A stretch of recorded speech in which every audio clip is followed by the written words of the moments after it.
வணக்கம். தாராபுரம் தாரையஞ்சல் செய்தி. தாரா முரளி. தாராபுரத்தில் சாலை பணியாளர்கள் இயக்கம் கோரிக்கை மனு அனுப்பும் போராட்டம். தமிழ்நாடு நெடுஞ்சாலைத்துறை சாலை பணியாளர்கள் சங்கம் தாராபுரம் கோட்டம் சார்பில் சாலை பணியாளர்களின் பல்வேறு கோரிக்கைகளை வலியுறுத்தி கோரிக்கை மனு அனுப்பும் இயக்கம். தாராபுரம் கோட்ட பொறியாளர் அலுவலகத்தில் கோட்ட தலைவர் வெங்கடசாமி தலைமையில் சாலை பணியாளர்களின் 41 மாத பணிநீக்க காலத்தை பணிக்காலமாக கணக்கிட்டு உரிய பணப்பலன்களை வழங்க வேண்டும் உள்ளிட்ட கோரிக்கைகள் வலியுறுத்தி கோரிக்கை வைக்கப்பட்டது. பணிக்காலத்தில் உயிரிழந்த சாலை பணியாளர்களின் குடும்பத்தினருக்கு கருணை அடிப்படையில் பணி வழங்க வேண்டும். சாலை பணியாளர்களுக்கு உரிய ஊதிய மாற்றம், ஊதிய உயர்வு வழங்க வேண்டும். உயர்நீதிமன்ற உத்தரவின் அடிப்படையில் நிலுவையில் உள்ள கோரிக்கைகளை நிறைவேற்ற நடவடிக்கை எடுக்க வேண்டும் எனவும் கிராமப்புற இளைஞர்களுக்கு சாலை பணியாளர்கள் பணி நியமனம் செய்ய வேண்டும் உள்ளிட்ட கோரிக்கைகளை வலியுறுத்தப்பட்டது. இந்த இயக்கத்தில் சங்க நிர்வாகிகள் கோட்ட இணை செயலாளர் மணிமொழி, மாநில தலைவர் பாலசுப்பிரமணியன், கோட்ட செயலாளர் தில்லையப்பன், பொன்னரசு, செல்வகுமார், ஜெகதீஸ்வரன், செந்தில்குமார், அம்சராஜ், சிவராசு சாலை பணியாளர்கள் கலந்து கொண்டு தங்களது கோரிக்கைகளை வலியுறுத்தினார். தமிழ்நாடு அரசின் சட்டப்பேரவை கூட்டத்தொடரில் இன்றைய நாளில் நெடுஞ்சாலைத்துறை மானிய கோரிக்கை நடைபெற்று கொண்டிருக்கின்றது.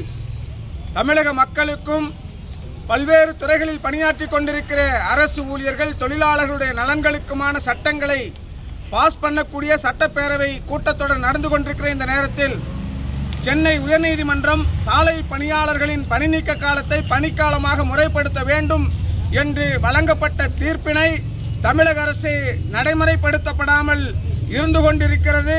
தீர்ப்பினை நடைமுறைப்படுத்தி பணிக்காலமாக முறைப்படுத்த வேண்டும். கருணை அடிப்படையில் இறந்த சாலை பணியாளருடைய வாரிசுகள் பணி வழங்க வேண்டும் என்று விண்ணப்பம் செய்து சற்றேறக்குறைய 20 ஆண்டுகளுக்கும் மேலாக காத்திருக்கக்கூடியவர்கள் இருந்து கொண்டிருக்கிறார்கள். விரைந்து கருணை அடிப்படையில் பணி நியமனம் வழங்க வேண்டும். மாநில நெடுஞ்சாலை ஆணையத்தை தமிழக அரசு அமுலாக்கம் செய்வதற்குரிய நடவடிக்கைகளை முன்னெடுத்து கொண்டிருக்கிறது. மாநில நெடுஞ்சாலை ஆணையம் அமைத்தால் ஏற்கனவே இருக்கக்கூடிய தேசிய நெடுஞ்சாலை ஆணையத்தில் 60க்கும் மேற்பட்ட சுங்கச்சாவடிகள் தமிழ்நாட்டில் மட்டும் சுங்கவரி வசூல் வேட்டையை நடத்தி வருகின்றது. இன்றைக்கு தமிழ்நாடு அரசு மாநில நெடுஞ்சாலை ஆணையம் மூலமாக 210 சுங்கச்சாவடிகள் தனியார் முதலாளிகள் அமைப்பதற்கு வழிவிடக்கூடிய வகையில் இந்த மாநில நெடுஞ்சாலை ஆணையம் இருக்கின்றது. 5000 நிரந்தர பணியிடங்களை ஒழிக்கக்கூடிய சூழலை இந்த மாநில நெடுஞ்சாலை ஆணையம் உருவாக்கி கொண்டிருக்கிறது.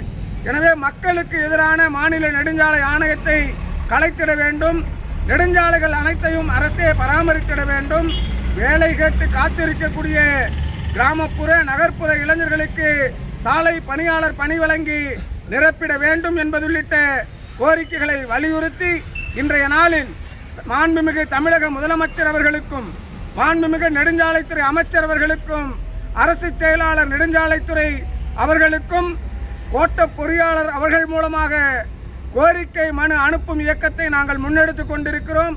நிச்சயமாக எங்களுடைய கோரிக்கையை இந்த அரசு நிறைவேற்றும் என்ற நம்பிக்கையோடு இந்த கோரிக்கை மனு அனுப்பும் இயக்கத்தை நடத்தி கொண்டிருக்கிற நாங்கள் வரக்கூடிய அக்டோபர் 10ஆம் தேதி எங்களுடைய சிறப்பு மாநில மாநாட்டை திருச்சியில் நடத்தி கோரிக்கைகளை வென்றெடுப்பதற்குரிய தொடர் போராட்டங்களை முன்னெடுக்க ஆயத்தமாகி கொண்டிருக்கிறோம்.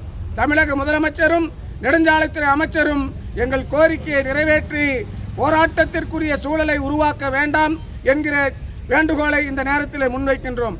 தமிழ்நாடு நெடுஞ்சாலைத்துறை சாலை பணியாளர் சங்கத்தின் பொதுச் செயலாளர் அம்சராஜ்.